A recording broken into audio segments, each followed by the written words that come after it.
A pure young woman raised in an isolated world finds herself face to face with a millionaire who's never given himself to anyone. As they start to get closer, he tries to stay in control, but something about her shakes his beliefs.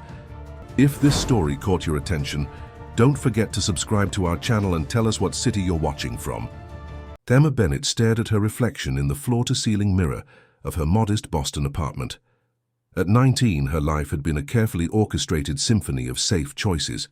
The daughter of a Baptist minister and a kindergarten teacher, from the quiet suburbs of Massachusetts, Emma had always been the perfect child, studious, obedient, and pure.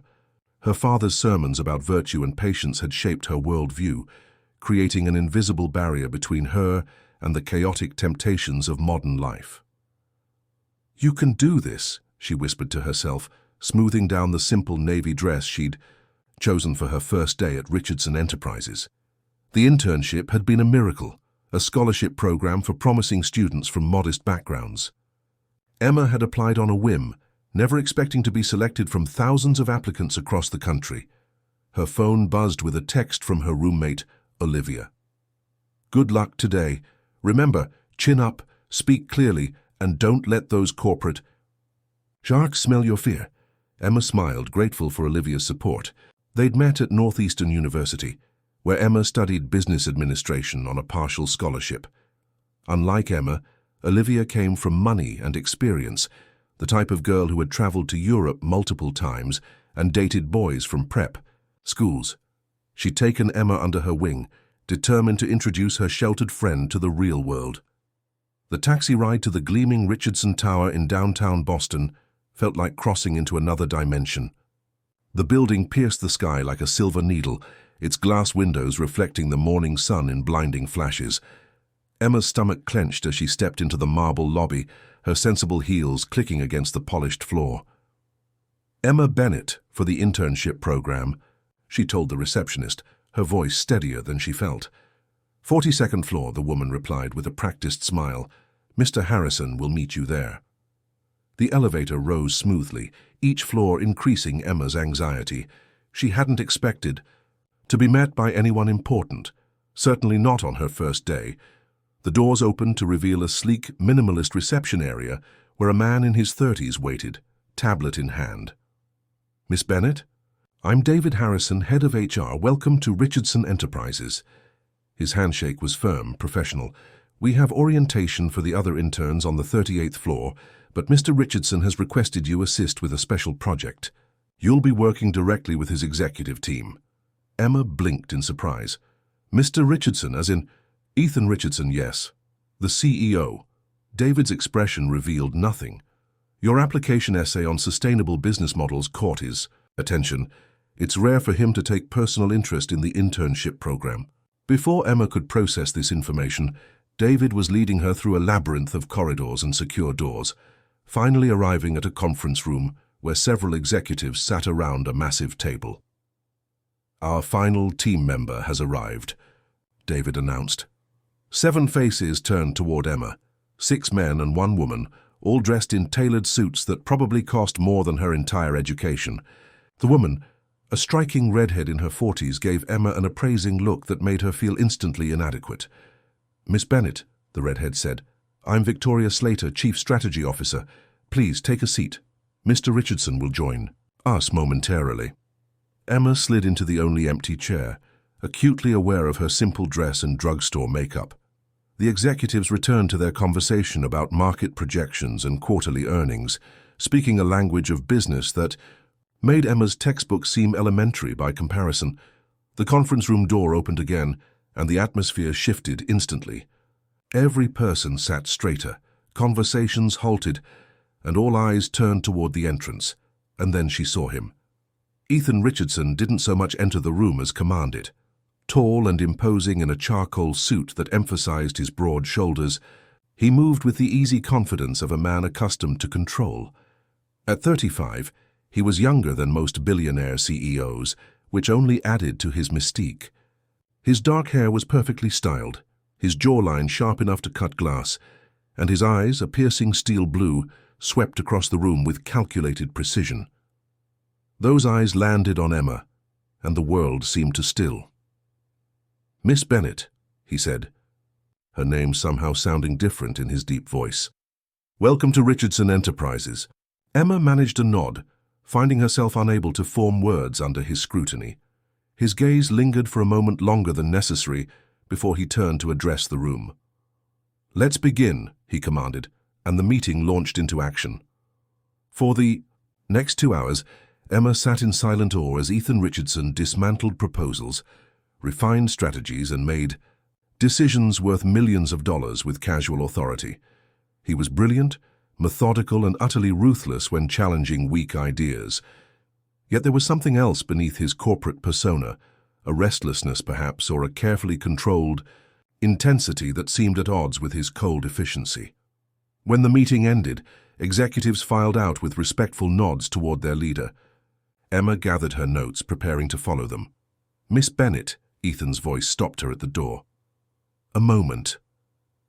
Victoria Slater raised an eyebrow, but said nothing as she left, closing the door behind her. Emma turned slowly, heart pounding against her ribs. Ethan stood by the floor-to-ceiling windows, Boston sprawled beneath him like a kingdom at his feet. Without the others present, he seemed even more imposing. "Your essay," he said without preamble. "You proposed integrating social responsibility with profit motives." "Yes, sir," Emma replied, finding her voice at last. "I believe businesses can be both profitable and ethical."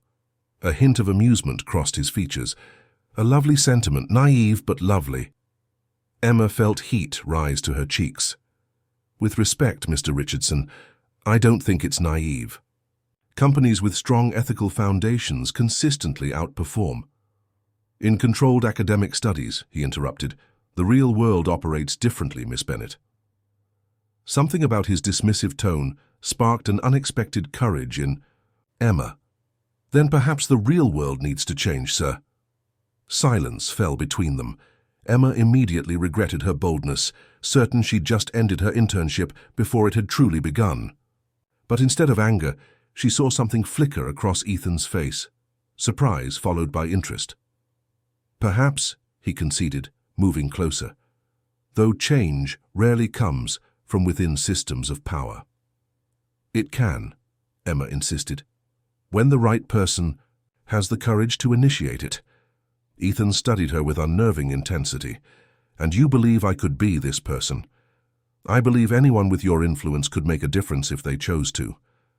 He was close enough now that Emma could detect his cologne, something expensive and subtle that made her inexplicably light-headed.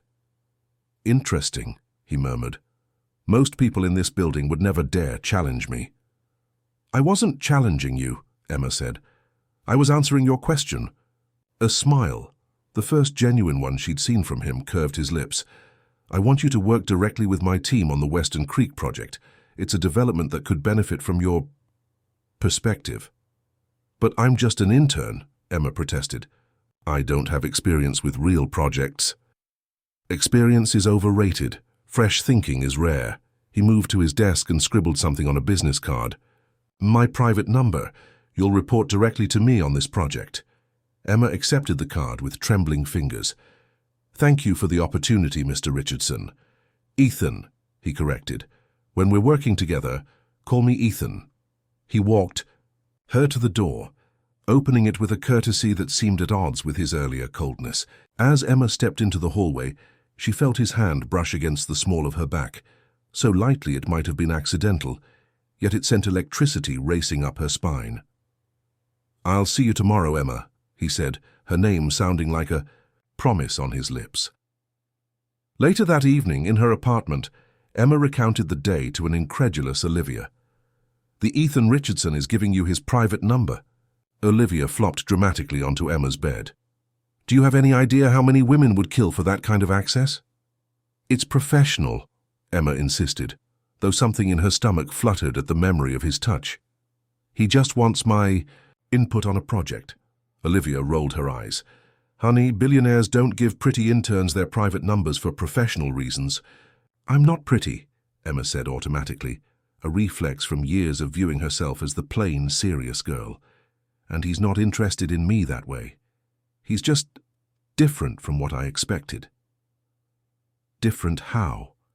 Emma considered the question, remembering the moment when their eyes had met. He seems lonely somehow, like he's surrounded by people but completely isolated.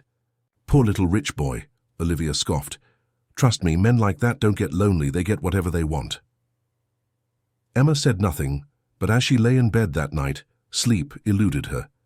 Ethan Richardson's penetrating gaze and commanding presence filled her thoughts.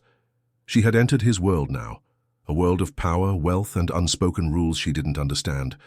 A thrill of anticipation mixed with fear coursed through her veins. Tomorrow, she would see him again. And somehow she knew that everything was about to change. 2 weeks into her internship, Emma found herself transformed. The shy, uncertain girl who had first entered Richardson Tower was evolving into someone more confident, more daring. Working directly with Ethan's executive team had thrust her into a world of high-stakes decision-making where her opinions were not only heard but sometimes implemented. The Western Creek Project, a massive redevelopment of a struggling neighborhood near the Boston waterfront, had become her obsession. Ethan had assigned her to review the social impact assessments, a task that had her working late into the evening most nights. "You're becoming a workaholic," Olivia complained one Friday night, as Emma declined yet another invitation to go clubbing. All work and no play makes Emma a dull girl. Emma looked up from the spreadsheet scattered across their dining table. This project matters, Liv. It could help hundreds of families if done right. Or it could help you get closer to your dreamy. "Boss," Olivia teased, "you light up every time you mention him." "That's ridiculous," Emma protested, ignoring the warmth creeping up her neck. "We have a professional relationship." And that's why you've mentioned him 17 times today." Emma threw a pillow at her roommate, laughing despite herself. "Go enjoy your night out.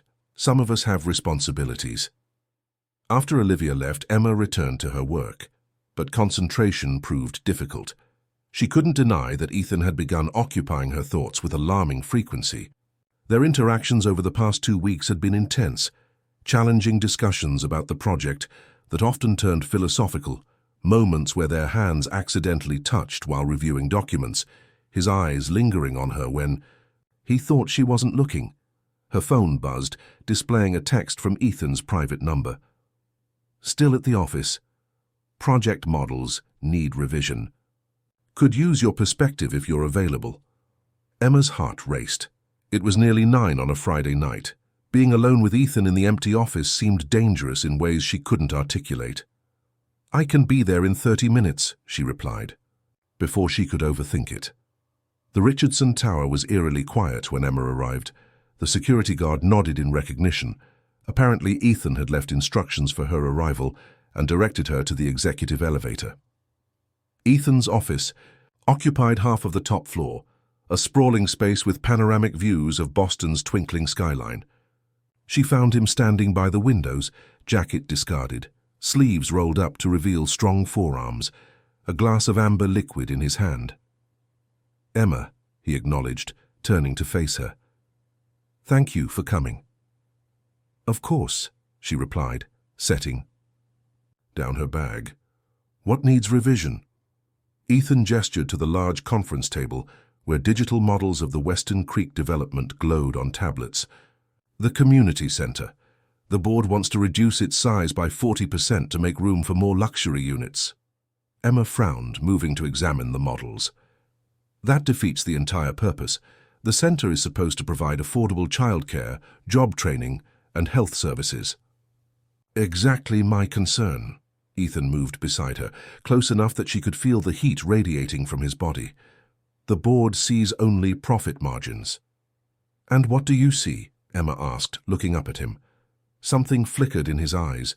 Vulnerability, perhaps quickly masked. A chance to build something meaningful, something that lasts beyond quarterly reports. Emma felt a shift in the air between them. This wasn't the cold, calculating businessman she'd first met. This was someone wrestling with his own power, someone searching for purpose. "Then fight for it," she said softly. "You're Ethan Richardson. If anyone can convince the board, it's you." He laughed, the sound surprisingly bitter. "You still see the world so simply." "Is that bad?" "No," he murmured, reaching out to tuck a strand of hair behind her ear. "It's refreshing." His touch lingered, fingers trailing down her cheek. Emma's breath caught in her throat as he stepped closer, his gaze dropping to her lips. "I shouldn't." "Want this?" he whispered, more to himself than to her.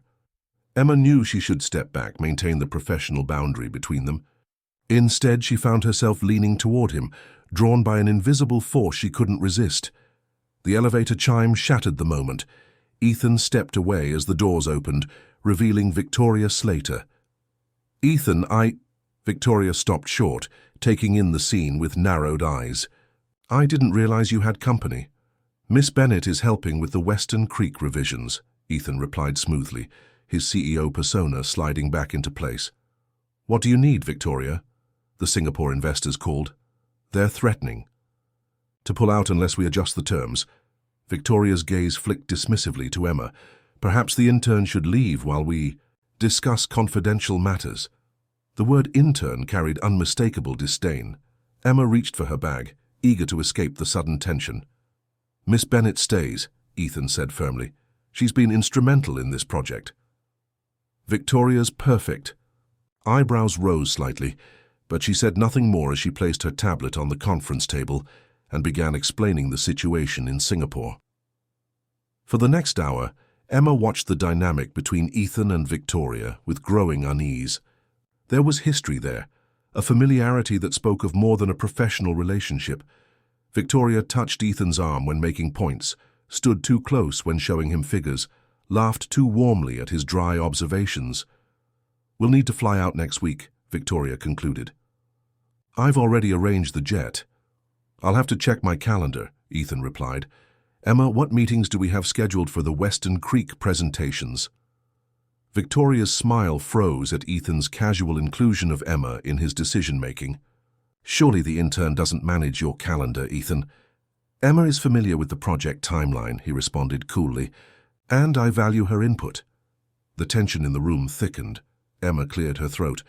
"The community presentations are Thursday and Friday. Your presence would be significant, especially with the neighborhood council." Ethan nodded. "Then Singapore. We'll have to wait." Victoria rescheduled for the following week. Something dangerous flashed in Victoria's eyes before she composed herself. "As you wish, though the Peterson Group won't be pleased about the delay." "They'll adapt," Ethan said dismissively. "Now, if there's nothing else?" It was a clear dismissal. Victoria gathered her things with practiced grace, but as she passed Emma, she murmured, "Enjoying your time at the top, little girl. The view is nice, but the fall is fatal." After she left, silence settled over the office. Emma released a breath she hadn't realized she was holding. "Don't mind Victoria," Ethan said, returning to the conference table. "She's protective of company interests." "And of you," Emma added quietly. Ethan's expression darkened. "Victoria and I have a complicated history." "You were together," Emma guessed, the realization sending an unexpected pang through her chest. "Briefly. Years ago." He dismissed the topic with a wave of his hand. "It ended when I realized she wanted my position more than me." Emma digested this information, trying to ignore the jealousy curling in her stomach. "Is that why you don't trust people? Because they want something from you?" Ethan studied her with renewed intensity. "Everyone wants something, Emma." "What do you think I want?" she challenged. He approached slowly, like a predator stalking prey. "That's what fascinates me. I haven't figured it out yet." "Maybe I don't want anything from you," Emma suggested. "Maybe I just want to do good work." Ethan laughed, the sound both genuine and sad. "No one is that pure." "You don't believe in goodness for its own sake." "I believe in human nature," he replied, "and human nature is fundamentally self-serving." Emma shook her head. "That's a lonely way to see the world." "Loneliness is the price of success," he said simply. The vulnerability in his voice touched something deep within Emma. She reached out impulsively, placing her hand over his on the table. "It doesn't have to be." Ethan looked down at their hands, then back to her face. The mask of corporate indifference had slipped, revealing something raw and hungry beneath. "You should go," he said, his voice rough. It's late. Emma knew she should listen, should maintain the fragile professional boundary between them. Instead, she found herself asking, what if I don't want to go? The question hung in the air between them, charged with possibilities. Ethan's eyes darkened as he moved closer, one hand coming up to cup her face. Emma, he whispered, her name a warning and a prayer on his lips. You don't know what you're asking for. I'm not asking, she replied, finding courage she didn't know she possessed. I'm choosing. For a moment he seemed frozen, waging some internal battle. Then, with deliberate slowness, he lowered his lips to hers. The kiss began gentle, almost hesitant, so at odds with his commanding presence that Emma's heart clenched. She responded instinctively, her hands sliding up his chest to his shoulders. Something broke in Ethan at her touch. The kiss deepened, becoming hungry, desperate. His arms encircled her waist, pulling her against him with possessive strength. Emma felt herself drowning in sensations. His taste, his scent, the solid warmth of his body against hers. When they finally broke apart, both breathing heavily, Emma saw conflict raging in Ethan's eyes. This is a mistake, he murmured, though his hands still held her. Close. Why? Emma challenged. You're young, inexperienced. I'm your boss. His thumb traced her lower lip, belying his words. And I'm not a good man, Emma. I don't believe that, she whispered. A shadow crossed his face. There are things about me, about my past, things you wouldn't understand. Then help me understand. Ethan released her slowly, regret etched in his features. Go home, Emma, we'll pretend this never happened. The dismissal stung more than Emma expected. She gathered her belongings, dignity wrapping around her like armor. Is that an order, Mr. Richardson? His jaw tightened at her formal tone. It's the right thing to do. The right thing, Emma repeated. I thought you only cared about profitable things. She turned to leave, heart hammering in her chest. She had nearly reached the elevator when Ethan's voice stopped her. Emma. She paused but didn't turn around. I can't offer you what you deserve, he said quietly. Someone innocent like you should be with... Don't tell me what I deserve, Emma interrupted, facing him with unexpected fire. And don't presume to know what I want. You're not the only one with choices, Ethan. The elevator arrived with a soft ping. Emma stepped inside, holding Ethan's gaze until the doors closed between them. In the solitude of the descending elevator, Emma pressed trembling fingers to her lips, still burning from his kiss. She had crossed a line tonight, one she couldn't uncross. The rational part of her mind screamed warnings about workplace relationships, power imbalances, and heartbreak.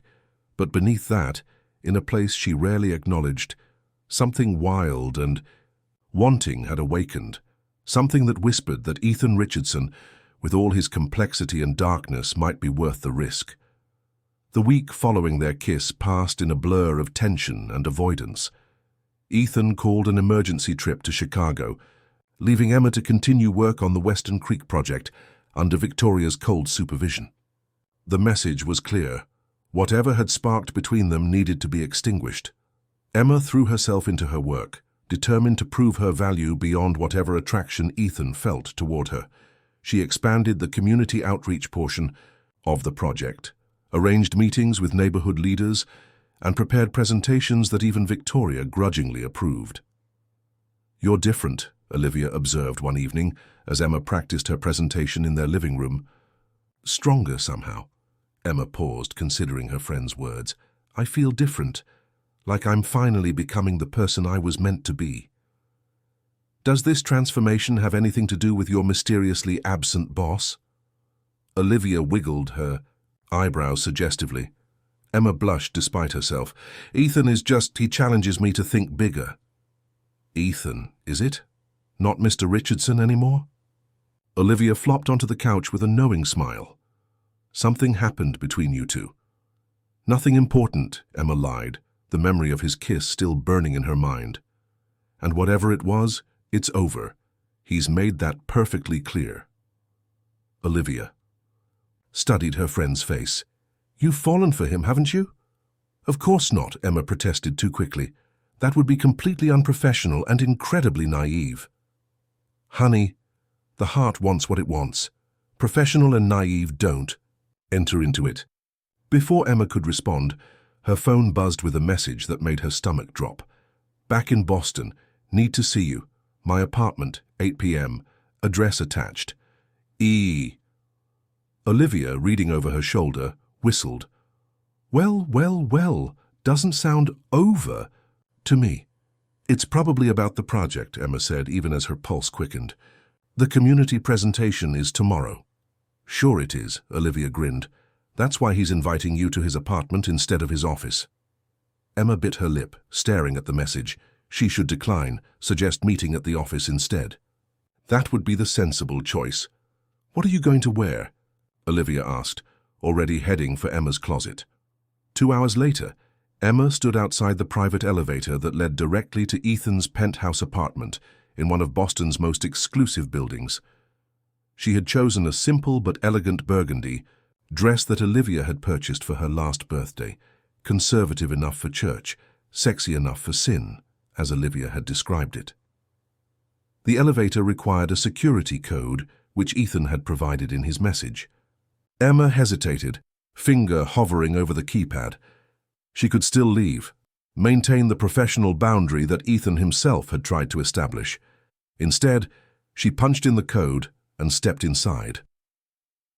The elevator opened directly into Ethan's penthouse, a stunning expanse of glass and steel with panoramic views of Boston Harbor. The space was minimalist but luxurious, all clean lines and muted colors. It should have felt cold, but unexpected touches, a well-worn leather chair, shelves overflowing with books, a vintage record player, gave it warmth. Emma. She turned to find Ethan watching her from the doorway to what appeared to be his home office. He had discarded his usual business attire for dark jeans and a simple grey sweater that somehow made him look both more approachable and more devastatingly attractive. "You asked to see me," Emma said, proud of how steady her voice sounded. Ethan crossed the room to a sleek bar area where he poured 2 glasses of wine. "I wanted to apologize for leaving so abruptly last week." "No apology necessary," Emma replied, accepting the glass he offered. "We both agreed it was a mistake." His eyes darkened at her deliberate use of the word he had chosen that night. "Is that what you believe, that it was a mistake?" Emma took a sip of wine to steady herself. "What else would you call it?" "A complication," Ethan said, moving closer. "One I've been unable to stop thinking about." The admission hung between them, charged with possibility. Emma's heart pounded, but she forced herself to maintain her composure. "Why did you really—" "Ask me here, Ethan," he sighed, running a hand through his hair in a rare display of uncertainty. "The board meeting for Western Creek final approval is Monday. I've reviewed your revised proposal. It's excellent." "Thank you," Emma said, surprised and pleased despite the tension. "I've worked hard on it." "I know you have." Ethan's expression softened. "Your passion for this project, it reminds me of something I lost a long time ago." "What's that?" "Purpose beyond profit," he admitted. "The belief that business could be a force for positive change." Emma set down her wineglass and moved closer. What happened to that belief? A shadow crossed Ethan's face. "Reality. My father built Richardson Enterprises from nothing, but he built it using methods that compromised his principles. When he fell ill and I took over at 27, I had to make choices I wasn't prepared for." "What kind of choices?" Emma asked gently. Ethan's jaw tightened. "The kind that keep you awake at night. 8 years ago I approved a development in Maryland, cut corners to meet deadlines, ignored environmental concerns that seemed minor at the time." He moved to the window, staring out at the harbor lights. "A year later, we discovered chemical leakage had contaminated the groundwater. A child became seriously ill. The family sued, but our legal team buried them in paperwork and technicalities until they accepted a settlement with a gag order." Emma felt a chill despite the warmth of the apartment. "You covered it up." "I protected the company," Ethan corrected, though his voice held no conviction. "It was the logical business decision." "But not the right one," Emma said softly. Ethan turned to face her, his expression haunted. No, not the right one. And that's just one of many compromises I've made over the years. Emma processed this revelation, seeing Ethan in a new light, not just as the powerful CEO, but as a man carrying the weight of his decisions. Is that why the Western Creek project matters to you? She asked. A chance to do better? Something. Vulnerable crossed his face. Perhaps, though I doubt one project can redeem 8 years of putting profit above people. It's a start, Emma said, moving to stand beside him at the window. Redemption has to begin somewhere. Ethan studied her with wonder in his eyes. How do you maintain such faith in people? In me? I believe people can change when they choose to, Emma replied simply. Even billionaires. A ghost of a smile touched his lips. Your optimism is either your greatest strength or a dangerous delusion. Time will tell which, Emma said with a small smile of her own. The atmosphere between them had shifted, the professional pretense falling away to reveal something more intimate, more honest. Ethan reached out, his fingers tracing the line of her jaw with exquisite gentleness. I told myself I invited you here to discuss the project, he murmured, but that's not the whole truth. Emma's breath caught as he stepped closer. What is the truth? The truth is, Ethan said, his voice dropping to a whisper, I haven't been able to think about anything but you since that night in my office. Before Emma could respond, a sharp knock at the door interrupted the moment. Ethan frowned, clearly, not expecting visitors. Wait here, he said, moving to answer the door. Emma heard a familiar voice in the entryway and felt her stomach drop. Victoria Slater's cultured tones carried clearly through the open space. Ethan, darling, we need to discuss the Peterson situation before... Victoria stopped short as she entered the living room and saw Emma. Her perfect features hardened into a mask of contempt. Well, how cozy? Ethan's expression became carefully neutral. Emma and I were reviewing the Western Creek presentation. Of course you were. Victoria's smile was razor-blade sharp. How fortunate that Richardson Enterprises provides such thorough mentoring to its interns. The implication hung in the air, ugly and insinuating. Emma felt heat rush to her cheeks. Perhaps I should go, she began, reaching for her purse. That won't be necessary, Ethan said firmly. Victoria, whatever the Peterson situation is, it can wait until morning. Victoria's eyes narrowed, but she maintained her professional composure. Actually, it can't. James Peterson called me personally. He's threatening to withdraw his investment, unless we make significant changes to the Western Creek plans. Emma felt her heart sink. James Peterson was one of Richardson Enterprises' largest investors, with a substantial stake in the company. What kind of changes?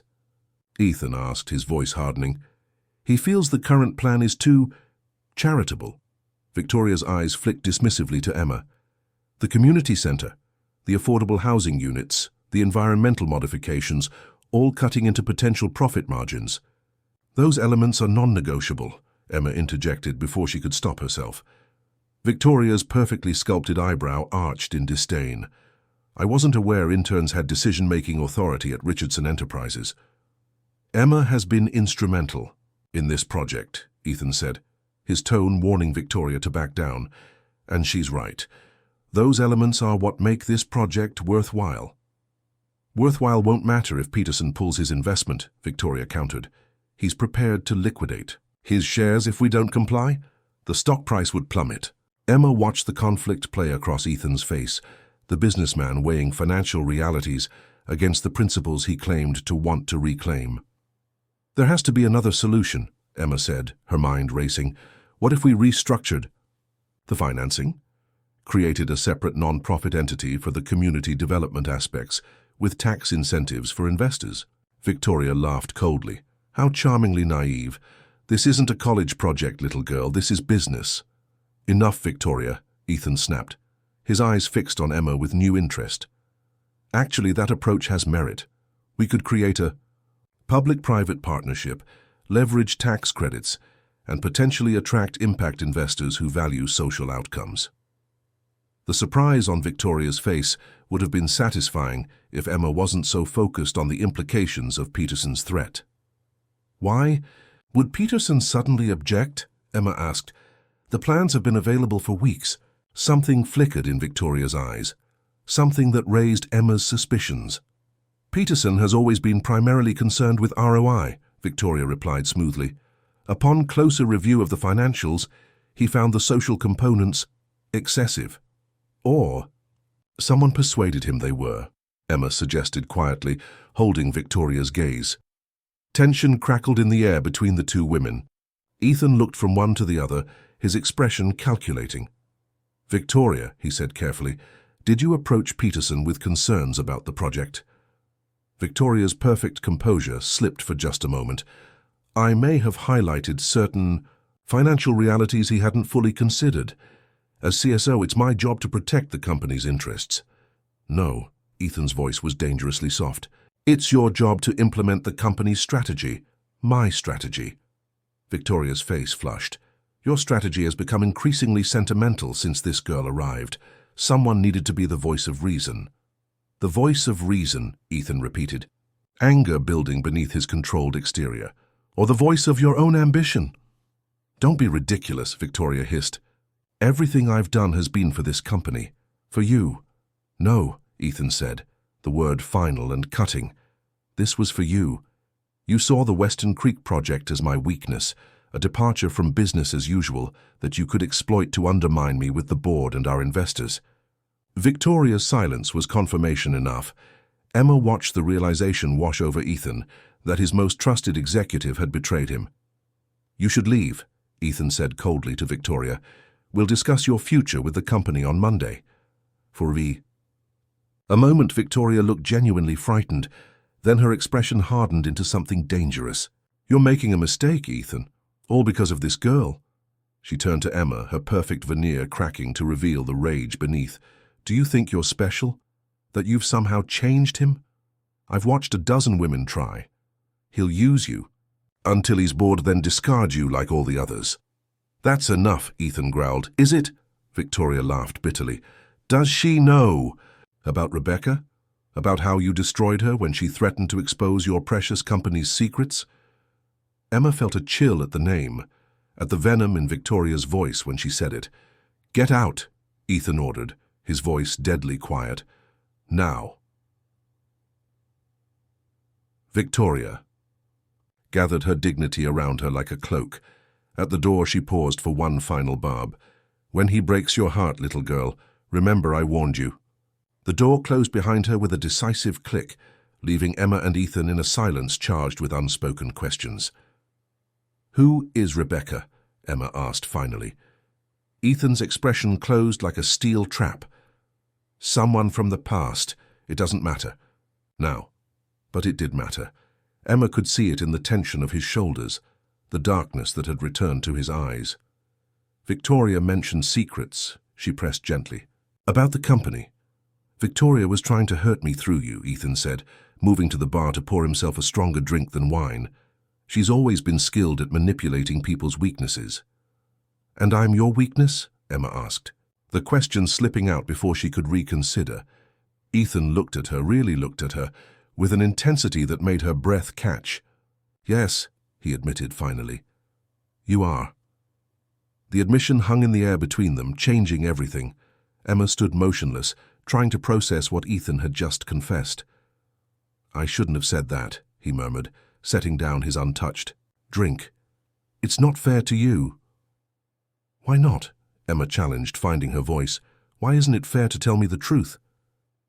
Ethan's expression darkened. Because the truth comes with complications I can't ask you to accept. You're not asking, Emma said, moving closer to him. I'm choosing, remember? The echo of her words from their first kiss seemed to break something in Ethan's carefully maintained control. He closed the distance between them, his hands framing. Her face with unexpected tenderness. Emma, he whispered, her name a prayer on his lips. You deserve someone uncomplicated, someone who hasn't made the mistakes I have. I don't want uncomplicated, she replied, her hands resting against his chest, feeling his heart race beneath her palm. I want you. The real you, not the CEO, not the billionaire, just Ethan. For a moment he looked almost pained by her words. Then he kissed her with a passion that stole her breath. Not the hesitant kiss from his office, but something deeper, more honest. Emma responded instinctively, her arms encircling his neck, her body arching against his. When they broke apart, both breathing heavily, Ethan pressed his forehead against hers. "Stay with me tonight," he whispered. The invitation sent a thrill of both excitement and apprehension through Emma. Her inexperience suddenly felt like a barrier between them, another reminder of how different their worlds were. "Ethan, I should tell you. I've never—" she began hesitantly. Understanding dawned in his eyes. "You're a virgin," he stated simply, no judgment in his voice. Emma nodded, her cheeks flushing. "Does that change things?" Ethan's expression softened with something like wonder. "It changes how we proceed, not how I feel about you." He led her to the couch, sitting beside her with their hands still entwined. "We don't have to do anything you're not ready for, Emma. Being with you, just being with you, is enough." The tenderness in his voice touched something deep within her. This wasn't the calculating businessman or the commanding CEO. This was a glimpse of the man beneath the masks he wore, vulnerable, genuine, and somehow both stronger and more fragile than his public persona. "Tell me about Rebecca," Emma said quietly. Ethan's body tensed, but he didn't pull away. "You deserve to know," he acknowledged after a long pause, "especially after Victoria's insinuations." He took a deep breath. "Rebecca Morgan was my executive assistant 5 years ago. We became involved personally, which was my first mistake. What I didn't know was that she had been placed in my company deliberately." "Placed by whom?" "By my chief competitor, Philip Archer." Ethan's expression hardened at the name. "Rebecca was gathering information, looking for anything that could damage Richardson Enterprises." "Corporate espionage," Emma murmured. Ethan nodded. "She found documents about the Maryland development, the one with the contamination issue. Threatened to take them public unless I paid her an exorbitant sum." "What did you do?" Emma asked, though part of her feared the answer. "Not what Victoria implied," Ethan said firmly. "I didn't harm Rebecca, but I did use every legal resource at my disposal to discredit her, to paint her as a disgruntled ex-employee with false accusations. The documents disappeared. Rebecca's reputation was destroyed. She left Boston, changed her name." The clinical way he described destroying someone's life sent a chill through Emma. "You don't feel any remorse?" "I did what was necessary to protect my company," he replied, though his eyes betrayed uncertainty. "At least, that's what I told myself at the time." "And now?" Ethan was silent for a long moment. "Now I wonder if I've spent years making decisions that protected the company while damaging my soul." The raw honesty in his voice moved Emma deeply. She reached out, her hand covering his. "It's not too late to change, Ethan, to make different choices." "What if I don't know how?" he asked, vulnerability bleeding through his words. "What if this is who I've become?" "Then let me help you remember who you were," Emma said softly. "The person who wanted to make a difference, who saw business as a force for good." Ethan looked at her with something like awe. "Why do you believe in me when you know the worst of what I've done?" "Because I see more than your mistakes," Emma replied simply. "I see your potential." He pulled her close, burying his face in her hair. "I don't deserve you," he murmured. "Love isn't about deserving," Emma said, the words slipping out before she could reconsider. "It's about choosing, every day, to see the best in each other." Ethan pulled back slightly, his eyes searching hers. "Is that what this is? Love?" The vulnerability in his question made Emma's heart ache. "I think it could be," she admitted, "if we're brave enough to let it grow." He kissed her again, this time with such tenderness that tears pricked at the corners of her eyes. In that kiss was a promise, not of perfection but of possibility. They talked through the night, sharing pieces of themselves that neither had revealed to anyone else. Emma told him about growing up in the shadow of her father's pulpit, the expectations that had shaped her, the dreams she'd kept private. Ethan spoke of his difficult relationship with his father, the pressure to maintain the Richardson legacy, the loneliness of power. Dawn was breaking over Boston Harbor when Emma finally fell asleep in his arms. feeling for the first time that she had found where she belonged. Monday morning arrived with looming decisions. The Richardson Enterprises board meeting would decide the fate of the Western Creek project and potentially Ethan's new vision for the company's future. Emma sat beside him in the conference room, acutely aware of the curious glances from board members. Her presence at such a high-level meeting was unprecedented, but Ethan had insisted. "Before we vote on the Western Creek proposal," Ethan began, addressing the assembled board, "I want to acknowledge concerns about profitability versus social impact. These are valid considerations that deserve thorough examination." Victoria sat at the far end of the table, her expression carefully neutral. James Peterson, the investor who had threatened to withdraw, watched with calculating eyes. "However," Ethan continued with new authority in his voice, "Richardson Enterprises has an opportunity to lead by example, to demonstrate that business, success and social responsibility are not mutually exclusive." He nodded to Emma, who activated the presentation they had worked on through the weekend.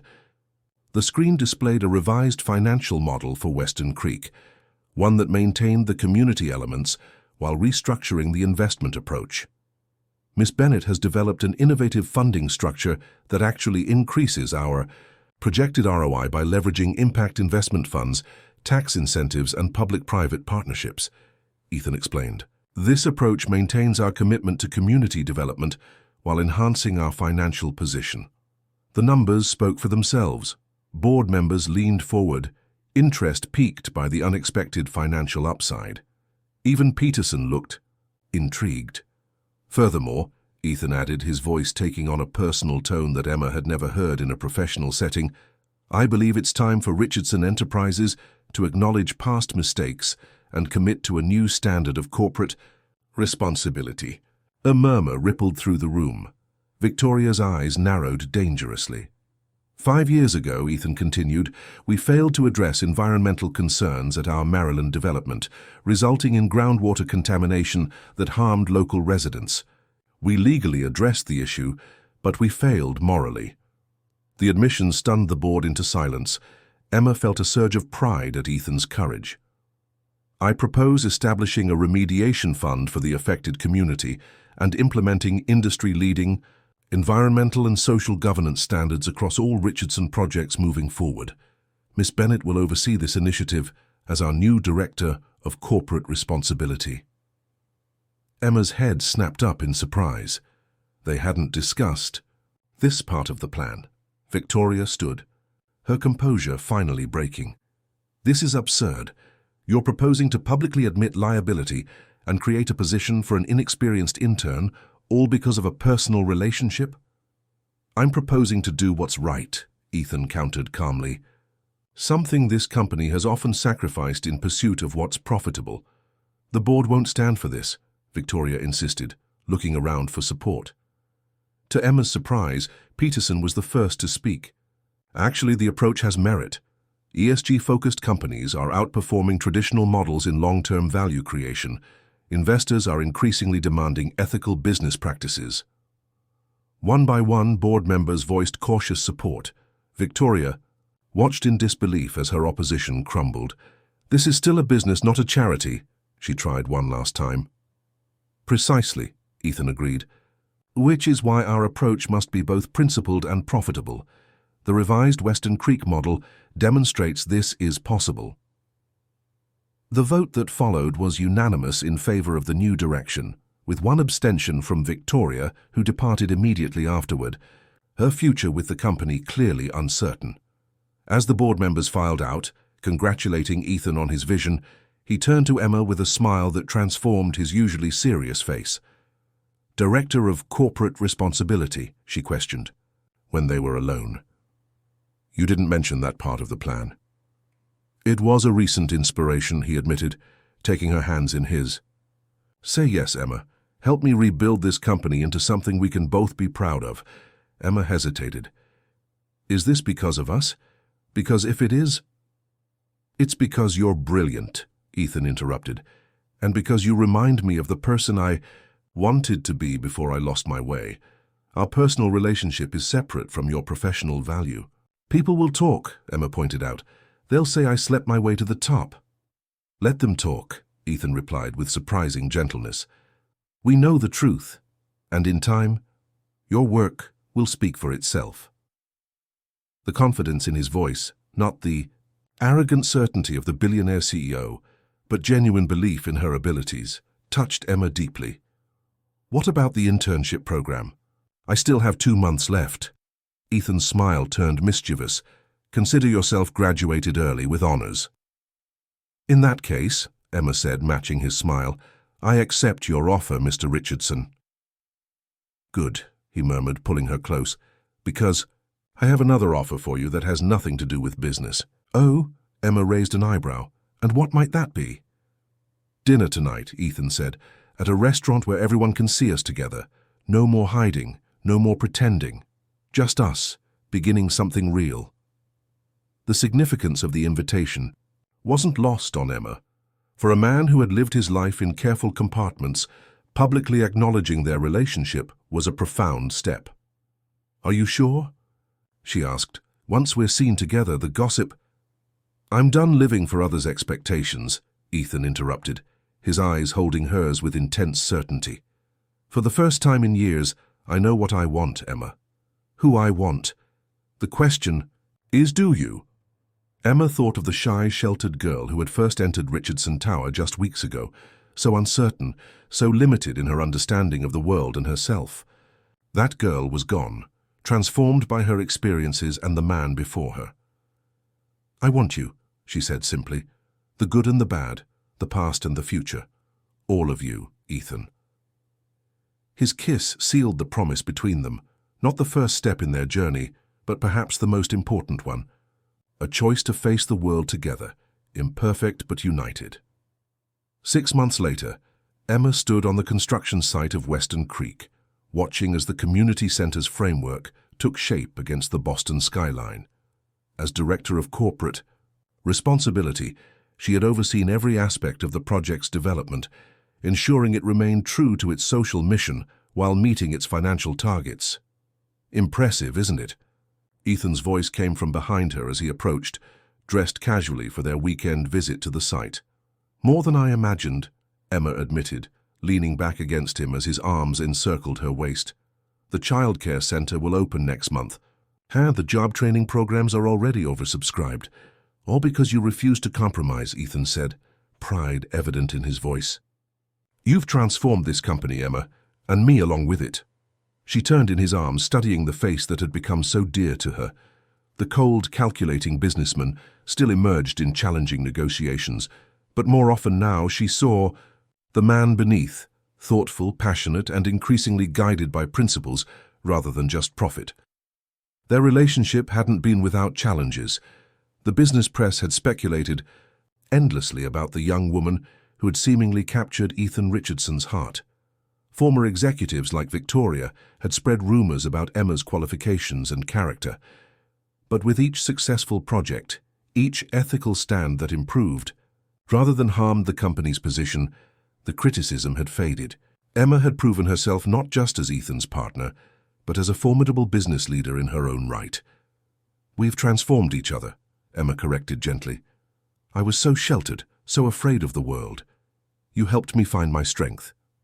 And you reminded me that vulnerability isn't weakness, Ethan replied, brushing a strand of hair from her face.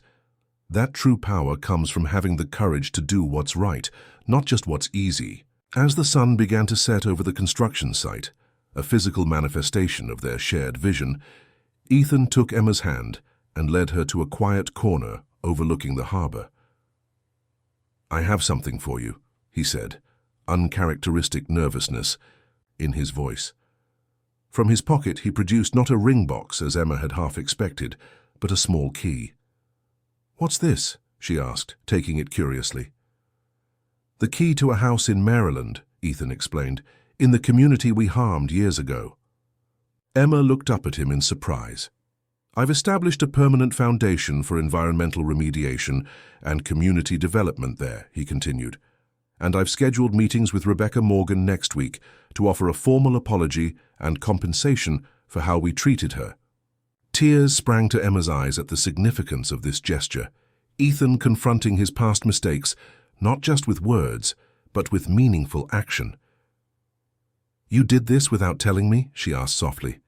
"I wanted to do it for myself," Ethan explained, "to prove that I could be the man you believe I am, even when you're not watching."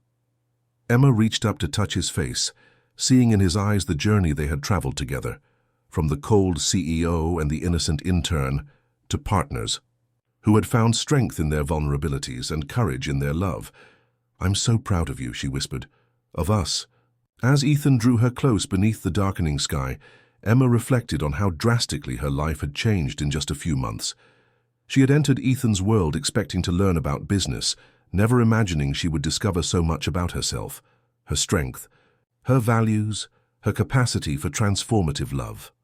And Ethan, the man who had once declared that loneliness was the price of success, had found that true success came not from isolation, but from connection, from having the courage to be vulnerable, to admit mistakes, and to love without reservation. "Tonight, you are mine," Ethan whispered in her ear, echoing the possessive words from their early days. But this time, Emma heard the difference, not a declaration of ownership, but a promise of belonging, not taking but giving, not control but surrender. "And you are mine," she replied, sealing their future with a kiss as the first stars appeared in the Boston sky. Dear listeners, we hope Emma and Ethan's journey of transformation has touched your heart.